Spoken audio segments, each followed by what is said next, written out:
Habari za wakati huu popote pale ulipo, karibu sana ndani ya Multipolar Vision, na hapa ni Clouds TV. Bila shaka ni umzima wa afya na mambo yanaenda sawa sawia. Mimi ni Ali Kashmiri, uninapo kuna jambo.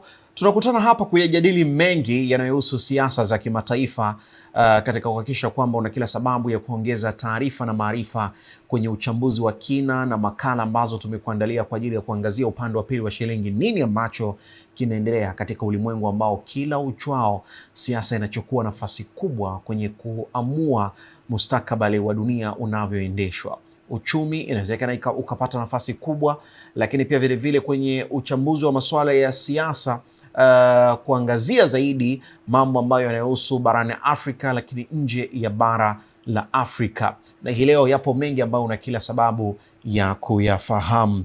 Kwa hiyo ambao unafuatilia hivi sasa Multipolar Vision kupitia Clouds TV, umekuwa ni wakati mzuri, lakini hii leo tutagusia zaidi kuhusiana na mkutano wa jukwaa la uchumi duniani ambao unafahamika kama WEF kwa mwaka huu 2026 ulifanyika huko Davos. Na ikumbuke kwamba umehitimishwa katika mazingira ya kuongezeka kwa mvutano wa kijiografia na matarajio ya kiuchumi yaliyo na mwelekeo chanya kwa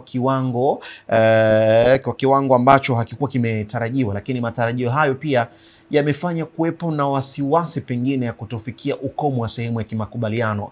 Lakini kati ya majukwaa ambayo huwa yalikuwa yakiwa na mchango chanya na mategemeo makubwa ni jukwaa hili la mkutano ambao unafanyika huko Davos, ambapo kimsingi mwelekeo chanya wa kiwango cha wastani. Mkutano huu pia uliangazia katika kina cha mgogoro wa mfumo wa utandawazi ama globalism, huku Urusi pia ikiendelea kudumisha ushawishi wake kupitia njia zisizo rasmi licha ya kutokuwepo kwa ujumbe wake rasmi katika mkutano huu ambao umefanyika huko Davos, jambo ambalo leo tutaliangalia baada ya kupitishwa kwenye makala hii ambayo inatueleza kwa undani zaidi kuhusiana na jukwaa hili ambalo kadri ya muda ambavyo unavyokwenda, wachambuzi wa mambo wanasema kwamba linapoteza ushawishi wake ukilinganisha kwa hatua za hapo awali, mkutano ambao ulikuwa unaangaliwa kwa upande wa pili wa shilingi, na kisha atakuja kupata nafasi ya kufanya uchambuzi zaidi kuhusiana na jukwaa hili.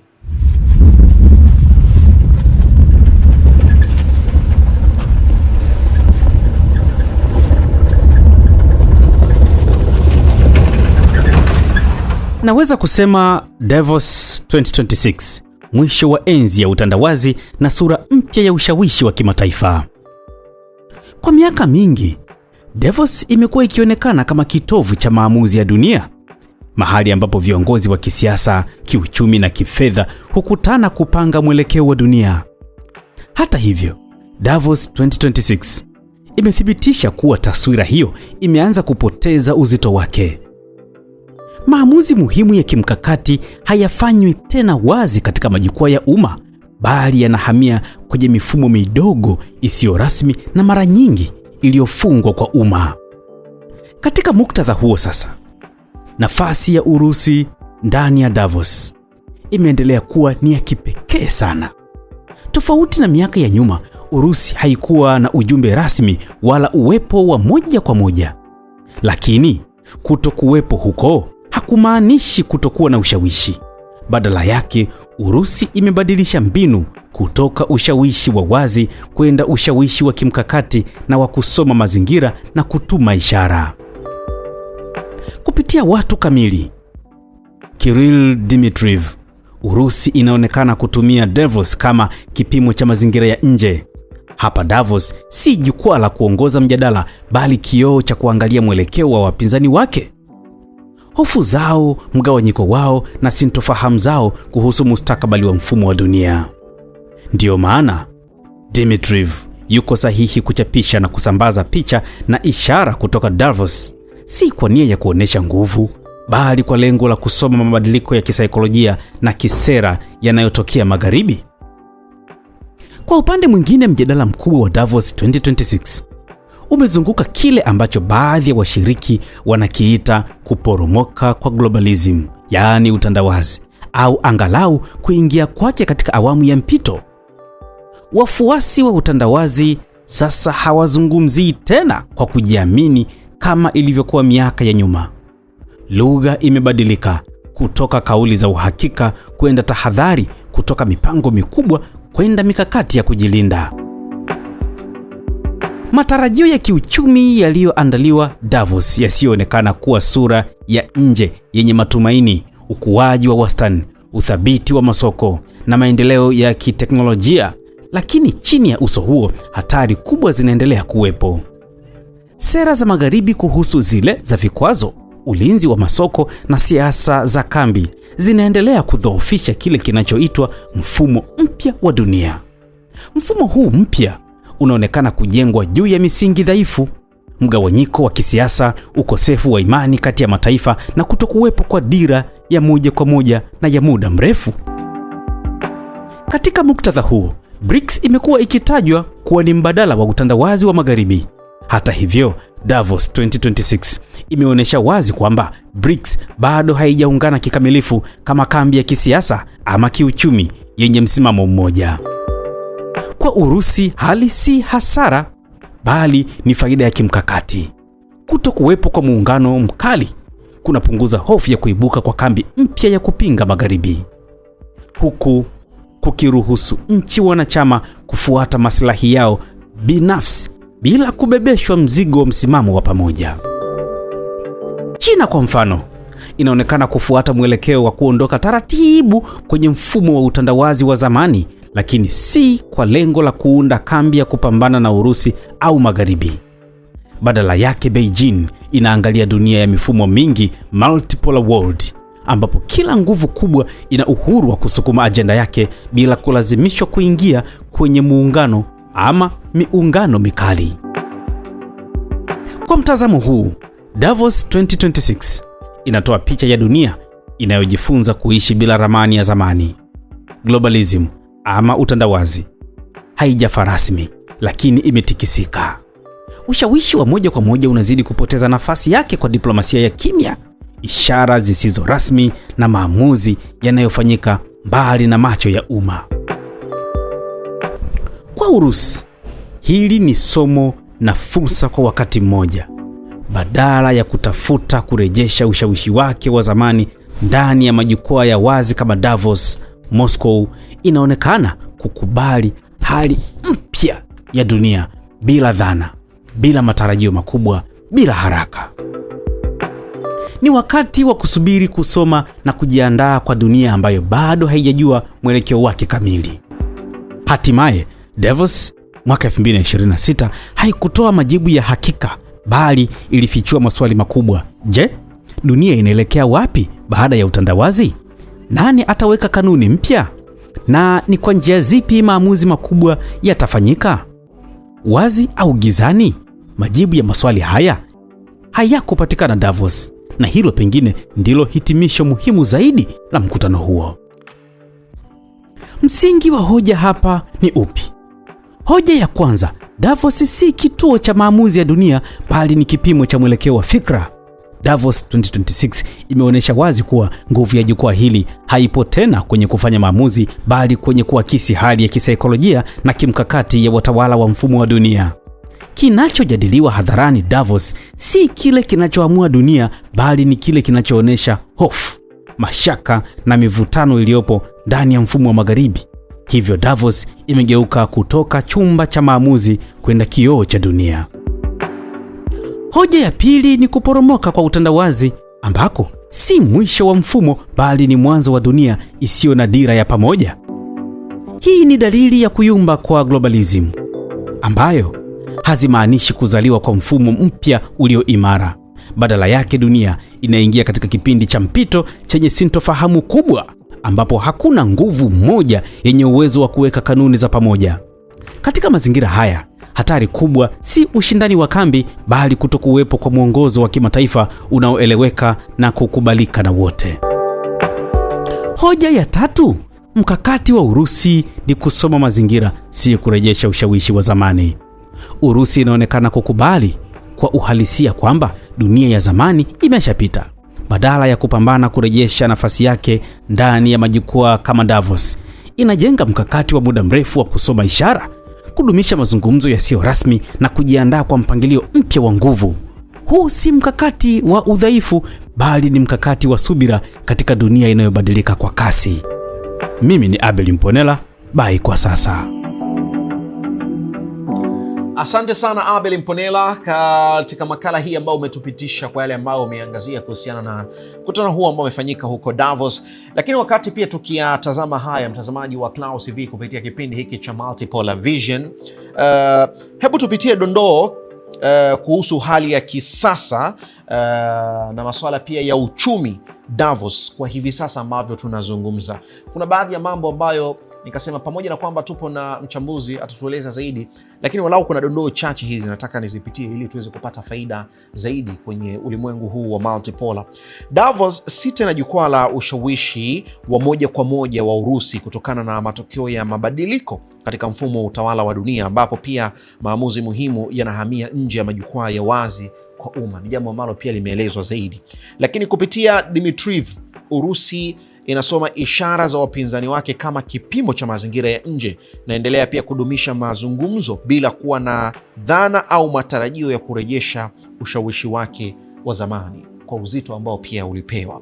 Lakini pia vivyo hivyo wafuasi wa mfumo wa utandawazi wanajadili kile wanachokiita ni kuporomoka kwa globalism ama utandawazi, ambapo Dmitriev yuko sahihi kuchapisha picha hizo kwenye makala ambayo Abel Mponela amesimulia. Umeshuhudia yale ambayo pia ameyazungumza. Lakini jambo jingine ni kuhusiana na matarajio ya kiuchumi yanaonekana chanya kwa sura ya nje, lakini hatari zinazoonekana na sera ya Magharibi zinaendelea pia kudhoofisha kile kinachoitwa mfumo mpya wa dunia ambao kimsingi kila mtu anataka awe juu ama awe superpower. Lakini moja ya jambo la msingi pia ni kuhusiana na BRICS, ambao huu ni muungano wa nchi za Brazil, Russia, South Africa, India pamoja na China. Haijaungana kikamilifu, jambo ambalo kwa upande wa Urusi ni faida na nchi zenye msimamo kama China na zinaona pia mwelekeo wa kuondoka kwenye utandawazi, si kuunda kambi ya kupinga Urusi, ama jambo hili ambalo leo pia tumelipa nafasi ya kulizungumza. Sasa picha pana ya mabadiliko ya mfumo wa dunia, tunaungana hapa na Ayub Mgando ambaye kimsingi yeye ni mchambuzi wa masuala ya kimataifa kwa maana ya siasa za kimataifa kwenye kuangazia haya upande wa pili wa shilingi. Bwana Ayubu, karibu sana kupitia Multipolar Vision. Yes, asante sana. Habari yako kaka? Salama. Mambo yanaenda kabisa. Mambo yanaenda. Ulimwengu unapamba moto na siasa zinachukua nafasi kubwa zaidi. Yeah. Unaamini ya kwamba dunia inaamuliwa na wanasiasa kwenye kila maamuzi makubwa ambayo yanatakiwa yafanyike kwenye mustakabali ya watu wengi ulimwenguni?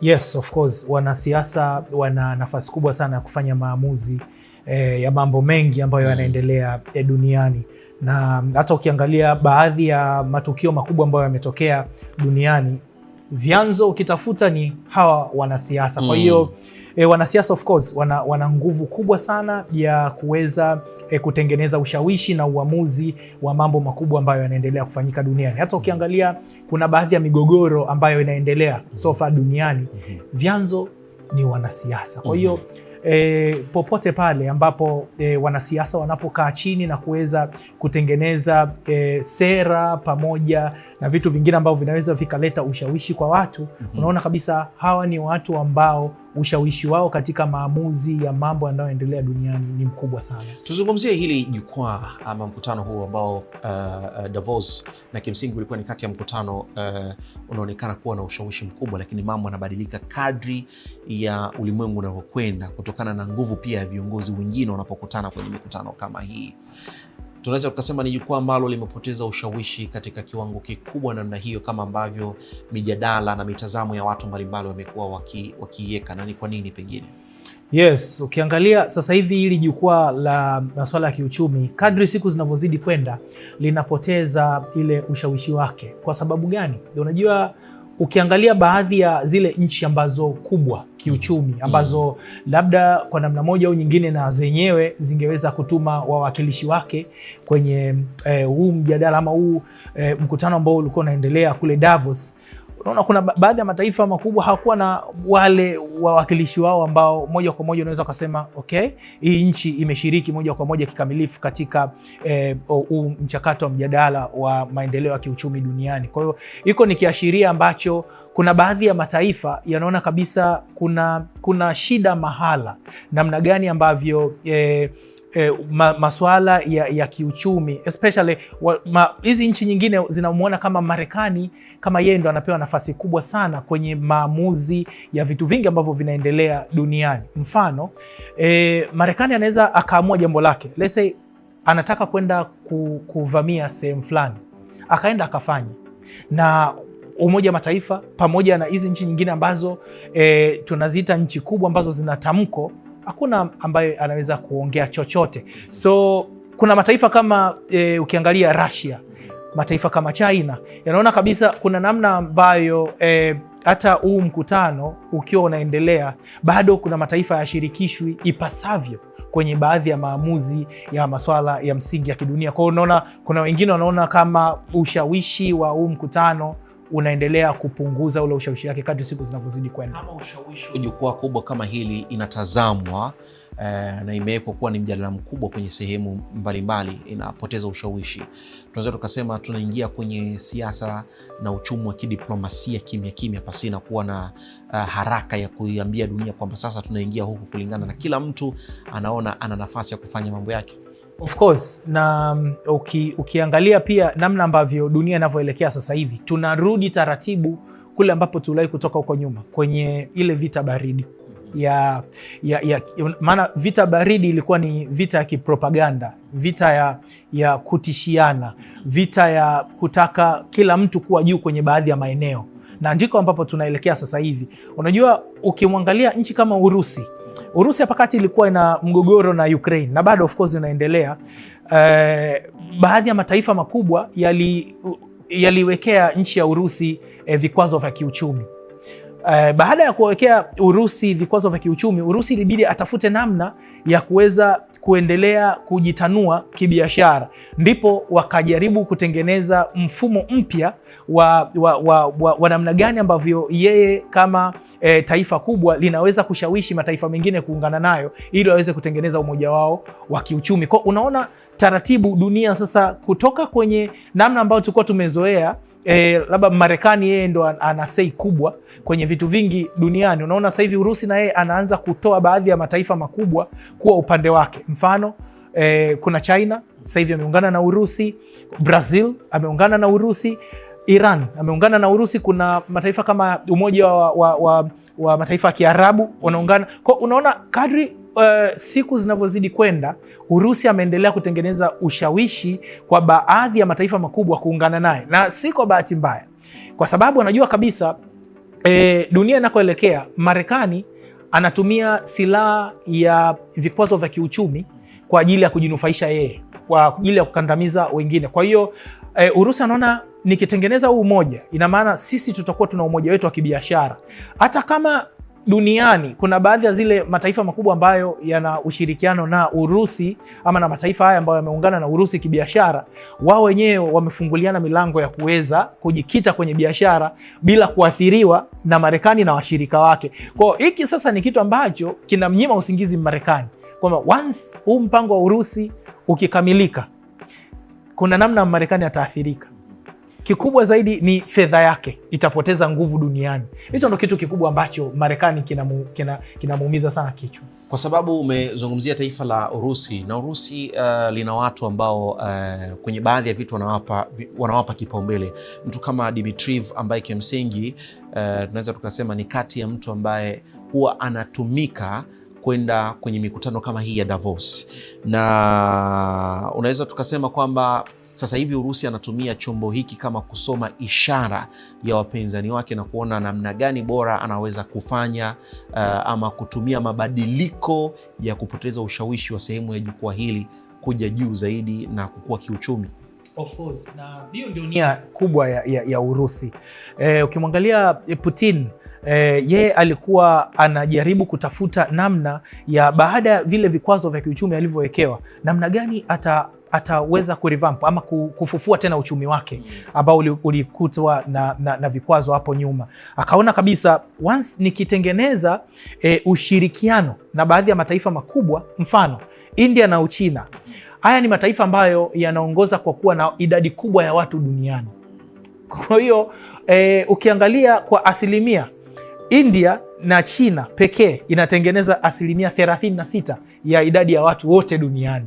Kwa hiyo Urusi ameona kabisa once nikiweza kushirikiana na hawa watu, ina maana moja kwa moja nina guaranteed kuwa na soko imara la biashara zangu. Kwa hiyo hata kama huku nitakuwa nimebanwa, nina uwezo, nina corridor ambayo ipo tayari. Na moja kati ya makubaliano ambao ya umoja huu ambao unaendelea sasa hivi kutengenezwa ni kutokuwa na mipaka ya kibiashara. Yani wameacha milango yao wazi kwa wanachama ama mataifa wanachama kuweza kushirikiana kwenye biashara. Kwa Urusi anajua kabisa njia pekee ya yeye kuweza kumaintain ile nafasi yake kama moja kati ya taifa kubwa ni kuweza kuwa na ushirika wa mataifa ambayo yenye nguvu pia kiuchumi.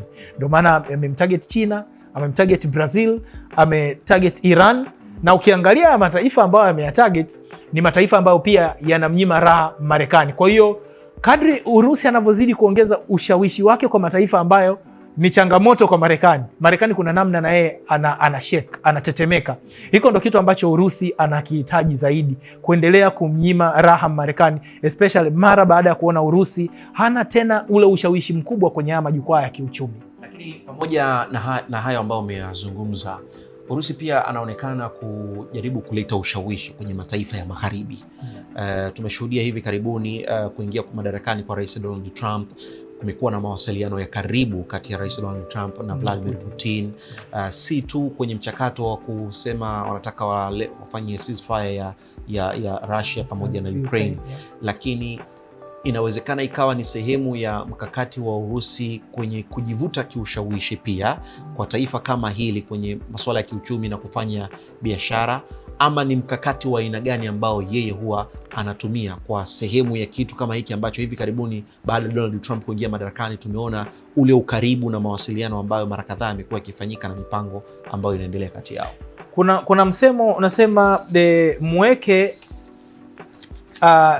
rafiki yako karibu, lakini adui yako mweke karibu zaidi, kwa sababu utakuwa unajua chochote ambacho anakufikiria, chochote ambacho anakipanga juu yako.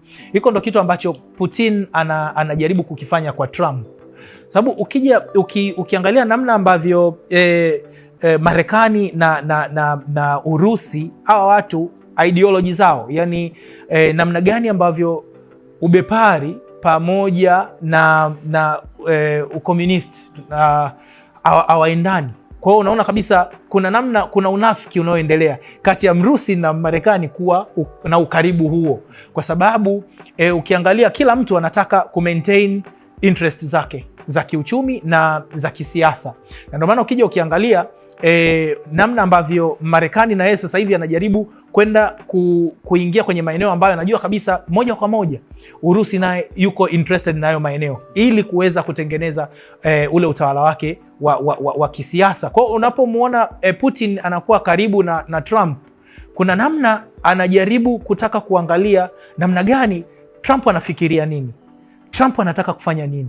Je, once hiki kitu ambacho anataka kukifanya kitakuwa kina athari gani kwangu, na mkaunta vipi kabla iko kitu hajaweza kukifanya. Na ndio maana ukiona wakati huu karibu wa Marekani na Urusi ama kupitia Putin pamoja na Trump, unamwona kabisa Putin anaendelea kutengeneza nguvu kubwa, kuwekeza nguvu kubwa kabisa katika ule umoja wa mataifa ambao yeye anahisi ni mataifa sahihi zaidi kushirikiana nao, kwa sababu once akishirikiana vizuri na haya mataifa, uchumi wake utaendelea kuwa stable. Hivyo Marekani kuna namna ambayo na yeye ataweza kuathirika. Mfano mzuri ni namna gani ambavyo Marekani alijaribu kutaka kumtishia Urusi na huu umoja wake wa BRICS tunauita, kupitia taifa la Brazil. Marekani aliingia Brazil, unajua, akaenda moja kwa moja akaathiri mpaka namna gani mahakama kuu ya Brazil inafanya kazi. Alitaka yeye ya control, na bado anaendelea kucontrol, kwa sababu kuna kesi ya rais wa zamani wa Brazil ambaye alijaribu kupindua matokeo ya uchaguzi ili yeye aweze kuendelea kuwa rais. Kwa hiyo mara baada ya kuweza kukamatwa, sasa hivi anaendelea kesi yake inaendelea. Kwa hiyo Marekani kupitia Trump akapeleka ushawishi wake Brazil, akiwaambia kwamba no, hii kesi inabidi ife. Achaneni kabisa na kuendelea kumshitaki huyu mtu, kwa sababu yeye ana interest na rais aliyepita wa Brazil. Kwa unaona kuna namna ambayo Marekani anajaribu kuivuruga hii BRICS isiweze kufanikiwa, ili yeye aendelee kuwa safe zaidi kisiasa, kiushawishi, pamoja na masuala ya kiuchumi. Kwa hiyo Urusi, nachokiona mimi kwangu, naona Urusi yeye ni mtu ambaye sasa hivi ameamua kukaa chini na kutengeneza mipango yake in relation kwa Marekani, nini anafanya. Ndio maana huu karibu ambao unauona kati ya Putin na Trump, hii yote ni kwa ajili ya kutafuta namna gani, kuna madhaifu gani ama namna gani ambavyo Trump anafikiria ili aweze kucapitalize. Sawa. Bwana Mklauzania ambaye anafuatilia Multipolar Vision wakati huu na muda huu, nikushukuru sana kwa muda wako, lakini bado tunapata nafasi ya kuweza kuangazia sehemu ya mjadala mkubwa ambao tumeuweka hii leo, na hii ni baada pia kupita kwenye makala fupi kuhusiana na jukwaa la Davos ambalo lilifanyika pia mwaka 2026, jukwaa ambalo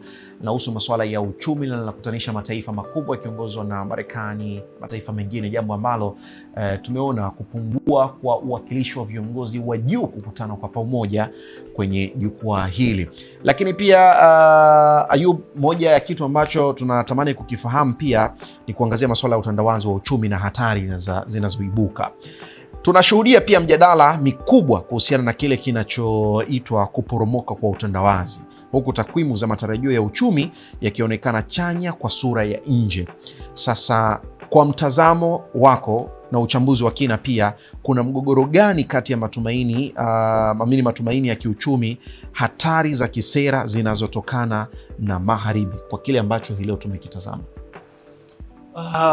Actually ukiangalia namna gani ambayo mataifa ya magharibi yanatengeneza sera ambazo huwa zinavutia mambo mengi kwa upande wao, na hiki ndicho kitu ambacho bado tutarudi tena namna gani haya mataifa ya mashariki na wenyewe wanatafuta njia ya kuweza kuendana na hiko ambacho kinaendelea sasa hivi. Ndio maana unaona moja kati ya kelele nyingi ama kelele ambazo kubwa zinapigwa katika huu mkutano ambao umefanyika Davos ni namna gani sasa hivi balance ya dunia inahama, na mataifa ya magharibi wao walikuwa wanaona kwamba walikuwa na nguvu sana ukilinganisha na haya mataifa mengine, lakini sasa hivi kadri siku zinavyozidi kwenda haya mataifa mengine yanazidi kuwa na nguvu. Kwa hiyo haya mataifa ya magharibi sasa yanajaribu kutengeneza sera ambazo zitakuwa rafiki kwa wao kiuchumi, kisiasa, ili kuweza kuendeleza influence yao duniani. Kwa hiki ambacho kinaendelea sasa hivi kuhusiana na namna gani globalization ama ule utandawazi unavyoweza kuathiriwa. Unajua sasa hivi kila kitu ambacho kinaendelea duniani, kitu ambacho kinatokea Marekani, Tanzania anakifahamu, kitu ambacho kinatokea Tanzania, Marekani anakifahamu, kwa sababu dunia imekuwa wazi zaidi. Lakini kuna namna ambao haya mataifa naona huu wazi ambao unaendelea, kuna namna zinaweza kuna madhara ama kuna kitu ambacho hasi kinaweza kutokea kwa wao. Hivyo wanatafuta namna ya kuweza kuzuia hiki kitu ambacho kinaendelea sasa hivi kwenye baadhi ya maamuzi muhimu. Ulizungumza vizuri sana ukasema kwamba ulizungumzia kuhusiana namna gani kuna baadhi ya maamuzi sasa hivi yamewekwa wazi, yanatoka nje zaidi. Unafikiri kwa nini yanatoka nje zaidi? Wanataka kuangalia, je, wakati tunafanya maamuzi reaction ya watu nje ikoje kuelekea kwenye hiki ambacho tunakifanya. Kwa sasa hivi kuna namna haya mataifa makubwa yanaingilia baadhi ya usiri wa baadhi ya mataifa ili kuweza kugundua ama kuweza kupata taarifa ya nini kinachoendelea. Nazungumzia kuna namna ambayo hata kuweza kuingilia mawasiliano ya watu binafsi ili kuweza kugundua kwamba nini kinachoweza kujadiliwa. Je, kinachojadiliwa kina madhara gani kwa upande wetu? Kwa utandawazi kuna namna moja au nyingine haupo tena wazi the way tulivyokuwa tunaambiwa kwamba uko wazi. Kuna mambo mengi sana ambayo sasa hivi yanaendelea nyuma ya pazia. Kuna swala la dhana ya mfumo mpya wa dunia ambayo inatajwa sana sasa hivi, lakini wakati huo pia inaonekana kudhoofishwa na migogoro ya kisera, masuala ya vita vya kiuchumi na mgawanyiko wa kijiografia. Kila mtu anaamini ya kwamba hii ni sehemu ambayo napaswa sasa hivi kuilinda kwa maslahi yangu, hususan kwa mataifa makubwa na yaliyoendelea. Sasa tunashuhudia mifumo hii ambayo inajengwa taratibu, au bado ni sehemu ya simulizi ya kisiasa ambao unatumika kulinda maslahi ya mataifa makubwa na yaliyoendelea. Tunazungumzia taifa kama Urusi, taifa kama la Marekani, China, yale mataifa makubwa ambao tayari nguvu zao pia zinaleta matokeo kwenye mataifa ambayo yanaendelea kukua zaidi. Of course, na ukiangalia tu mfano mzuri ni hiki ambacho kinaendelea na Ukraine na Russia. Kuna migogoro ambayo ipo ama kuna matukio ambayo yanaendelea kwa ajili ya kuweza kulinda interest za hayo mataifa husika. Hata Marekani hapa juzi tu tumeona wamevamia Venezuela. Kwa nini walivamia Venezuela? Kwa sababu kuna namna ambayo Marekani alikuwa ananufaika na Venezuela. Issue ilikuwa ni mafuta. Kwa kama taifa la Marekani linaona kuna taifa mojawapo ambalo lina kitu ambacho kinaweza kuninufaisha mimi kiuchumi, basi ni lazima niende nikahakikisha hilo taifa liwe chini yangu ili mimi niweze kuendelea kunufaika na hayo masuala ya kiuchumi ambayo taifa la Marekani ambalo linaendelea kunufaika nao. Mfano mzuri, wakati Trump anaingia madarakani, moja kati ya ajenda yake kubwa ilikuwa ni kuja na Making America Great Again, kwamba kuirudisha Marekani iwe na nguvu ambayo iliwahi kuwa nayo huko nyuma. Na ndio maana unaona Marekani sasa hivi kila sehemu ambayo kuna kuwa na interest ambayo yeye anaitaka, asiti kwenda kuivamia hiyo eneo. Juzi kati tumeona kuna mgogoro ambao unaendelea kisiwa cha Greenland. Marekani aendi kuvamia sehemu kama hakuna kitu ambacho kitamnufaisha. Kwa hiyo hii inakupa na kusema kwamba hii ni kwa sababu ya interest ya taifa la Marekani na watu wake. Yes. Kwa unaona kabisa kuna namna ambayo mataifa makubwa kwa sababu ya ukubwa wao wanaona kwamba tunatakiwa ku-maintain hii nafasi ambayo tunayo. Tunai-maintain vipi? Ni kuhakikisha kwamba kila resources, kila nishati ama rasilimali ambayo ipo ambayo itatunufaisha sisi, basi tunatakiwa tuwe nayo. Na ndio maana unaona mataifa makubwa yanaweza kwenda kuvamia mataifa madogo kwa ajili ya kujinufaisha wao zaidi. Moja ya kitu ambacho pia huwa kinazungumzwa ni umoja huu wa BRICS. Yes. Ambao inasema kwamba ni muungano ambao bado haujaonekana kuwa na ukamilifu mmoja na mshikamano mmoja, na kwa upande wa Urusi pia hali hii inaonekana kuwa ni faida badala ya hasara.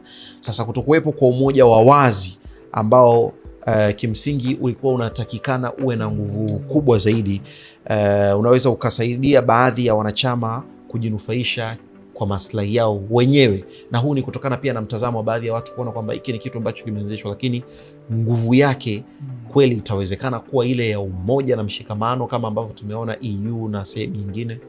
Yes, umoja huu utakuja kufanikiwa kwa sababu kwa sasa kuna majadiliano yanaendelea. Russia, Brazil, China, Iran na nchi nyingine ambazo wanachama wa BRICS kuhusiana na namna gani wanaweza kutengeneza sarafu moja. Yaani umoja wao na wao uwe na sarafu yao moja kama euro ilivyokuwa na umoja wa yale mataifa ya Ulaya ilivyokuwa na euro. Kwao na wao wanaendelea kutafuta namna gani wanaweza kutengeneza sarafu moja ili iweze kutumika kama kitu ambacho kinatumika kwenye ule mbadilishano kwenye kibiashara. Sasa hiki ni kitu ambacho kinaendelea, majadiliano yanaendelea, lakini pia nchi wanachama zimeshaanza kunufaika. Mfano, Marekani waliwekea hapa kati Brazil walikutana na, unajua Brazil na Marekani walikuwa wanafanya biashara vizuri sana. Lakini Marekani akamwekea vikwazo vya kiuchumi Brazil. Sasa Brazil akafanya nini? Akamgeukia Mchina ambaye ni mshirika wa BRICS. Mchina akakubali kwamba product kubwa ambayo inatoka Brazil kwenda Uchina ni kahawa. Kwamba kahawa yako mimi nitanunua moja kwa moja. Kwa sababu Marekani yesi kakuwekea hivi vikwazo vya kiuchumi, basi mimi nitakuwa ndo soko lako kubwa. Kwa hiyo mpaka sasa hivi tunavyoongea, Uchina ananunua 26% ya bidhaa zote ambazo zinatoka Brazil. Kwa hiyo umeona tayari umoja umeshaanza kuwa na tija. Hata ukiangalia namna ambavyo Urusi na yeye alikutana na hiyo changamoto ya masuala ya kiuchumi na haya mataifa ya Ulaya. Kupitia huu umoja tayari na yeye amekuwa na soko la bidhaa zake, ndio maana unamwona sasa hivi na yeye kidogo ameanza kuwa stable kwenye masuala ya kiuchumi. Kwa hiyo huu umoja mimi nina imani kubwa sana utakuja kufanikiwa, kwa sababu kuna makubaliano na majadiliano yanaendelea nyuma ya pazia kuwepo na sarafu moja, na ndio maana unaona Marekani apati usingizi, kwa sababu anajua kabisa hawa wakifanikiwa kuwa na sarafu moja kuna namna kubwa sana dola inaweza ikaathirika. Ndio maana na yeye anapigana kikubwa kuhakikisha kwamba anatikisa huu umoja wa BRICS usiweze kufanikiwa moja kwa moja. Kwa mpaka sasa ilipofikia, nina imani BRICS inaendelea kukusanya wanachama. Mwanzoni walikuwa ni mataifa machache, yamefikia 10, na kuna taifa kama Egypt nao limeongezeka la 11. Kwa unaona kadri siku zinavyozidi kwenda, BRICS inazidi kuwa na wanachama wapya. Hiyo ndio changamoto ambayo Marekani anakutana nayo, ndio maana anahofia sana hawa watu wakiungana moja kwa moja kama mataifa ya Ulaya yakawa na ile euro. Basi Marekani kuna namna hata ile biashara ya kidunia inaweza ikaathirika, na kama biashara ya kidunia ikiathirika, na maana Marekani pia anaathirika. Ndio maana ukiangalia moja ya silaha Marekani anayoitumia ni kuimpose taksi kubwa ama kuweka taksi kubwa kwa zile bidhaa ambazo zinatoka kwa hizi nchi. Mfano ameweka 50% ya kodi kwa bidhaa ambazo zinatoka Brazil, lakini pia ameongeza kodi kwa bidhaa ambazo zinatoka China. Hiyo yote kwa sababu ukiangalia bidhaa ambazo zilikuwa zinanunuliwa sana Marekani zilikuwa ni bidhaa ambazo zinatoka China. Kwa ili kuweza kuhakikisha uchumi wa kwake ndani unakuwa, akaongeza kodi kwa bidhaa ambazo zinatoka China ili Mchina aweze kushusha bei. Umeona? Sababu akishusha bei ina maana kwa namna moja au nyingine Mchina atakuwa ameathirika. Kwa Marekani alivyopandisha kodi kubwa kuhakikisha kwamba Mchina bidhaa zake zinakuwa za gharama kubwa, China naye akaongeza bei. Kuongeza bei sasa wa Marekani wakawa wanunui tena hizi bidhaa za China, wananunua za kwao. Kwa hiyo uchumi wa Marekani ukawa unakuwa. Kuna vitu vingi Trump anavitumia ili kuhakikisha hii BRICS isifanikiwe, lakini so far BRICS kwa faida ambayo mpaka sasa wameiona na inaendelea kuonekana, inaweza ikawa ni moja kati ya umoja ambao kaja kuwa na tija kubwa sana kwa siku za usoni. Huyo ni Ayub Mgando, mchambuzi wa siasa za kimataifa, akitupitisha kwenye sehemu ya mjadala ambao tumeweka hii leo kwa mtazamo ambao kimsingi ni wa upande wa pili wa shilingi kwenye kuangazia kwa undani zaidi. Yote 9-10, moja ya sehemu ya sera ambayo imeleta mabadiliko makubwa na inawezekana ikawa ni sera ambayo imewanufaisha pia taifa la Marekani ni sera hii ya MAGA, Make America Great Again, ambayo ameingia nayo Trump, na ndio ambayo inamlazimu kufanya hivi ili kweli kuleta mabadiliko na tija kubwa kwenye taifa la Marekani, jambo ambalo tumeshuhudia mataifa mengine yakiangalia namna gani bora sehemu ya mashirikiano, sehemu ya uhusiano pia utakuwa na tija kubwa, lakini inawezekana pia ikawa inaleta athari kwenye sehemu nyingine kwa majukwaa mengine ambayo mwanzoni yalikuwa ni makubwa, hususan kwenye masuala ya kiuchumi na sera, lakini kadri ya siku zinavyokwenda zinapoteza ushawishi, kwa sababu kipaumbele ni nini kwa wakati huo kwa taifa la Marekani? Ni Make America Great Again.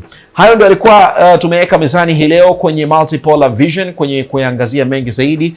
Ayub, ni kushukuru sana kwa wakati wako. Karibu sana. Asante sana, lakini pia asante sana kwako mtazamaji ambao unafuatilia Clouds TV muda huu na wakati huu kupitia Multipolar Vision. Imekuwa ni wakati mzuri sana kwa ajili ya kuyazungumza mengi mno. Wakati mwingine nini hapa ambacho tutakiweka mezani na tutakijadili kinaga ubaga, ni kusihi uendelee kusalia na Clouds TV. Mimi ni Ali Kashmiri kwa niaba ya timu nzima kiongozwa na Abel Mponela. Endelea kusalia nasi.